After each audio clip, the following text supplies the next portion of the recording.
abatuuze Karenga balumiriza abasirikale obutafaayo nga balopera ababbi bw'ente zaabwe era nga bategeeza nti mu wiiki emu yokka babbiddwako ente zisoba mu 5. Ssentebe wa disitulikiti Karenga Felix Lukyale alumiriza abakulembeze b'ebiraalo okuva e Kaabong nti basinga okubatigoma era babbi amazeewo ente zaabwe. Ono asaba ebyokwerinda okulaba nga basiba ababbi abeera bakwatiddwa. When suspects are arrested, we have suspects who are arrested in Kotido. There were suspects who were arrested in Kaabong. But we are surprised that these suspects have disappeared. They have been either released or escaped. How are we going to stop this vice of rape?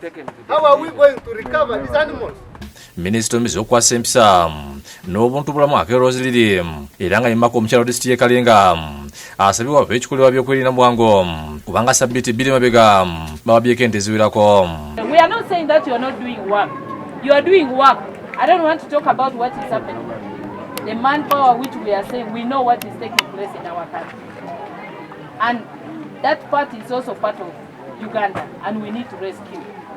So we need also to rescue this side.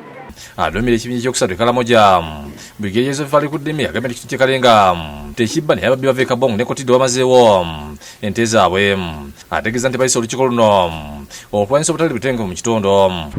We want to work with you and make sure that all the problems that we have mentioned, we work together and reduce them. Abasuubiza nti bagenda kwongera amagye mu kitundu kyabwe balwanyisa ababbi bava mu disitulikiti eziriraanyeewo. Soldiers, recruits who are now becoming soldiers, they are on training. We shall reinforce Karenga fully. Yakulira poliisi lwanyisa obubbi bw'ente Elias Kasirabo naye asaasidde ab'e Karenga olw'okubbiwako ente zaabwe Bukedde. Agambye nti bamaze okuteeka abasirikale ab'enjawulo ababbi bano bwe bayita. Last week we brought a police dog. What trade we have been constructing where it sleeps. This is not an ordinary dog. Your days are numbered. We are going to track you down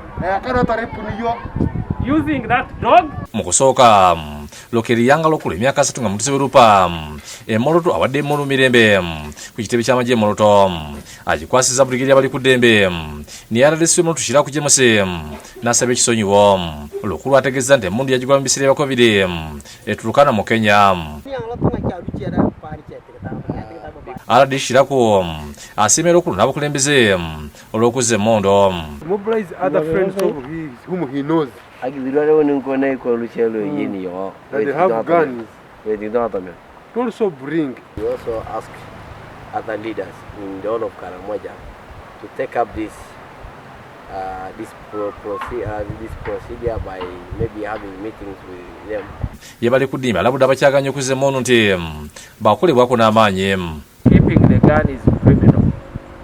So they must hand over the guns so that the government can have an alternative livelihood. We cannot give the alternative when we are in chaos. Agnes Najuma yakusakidde eggulu lino.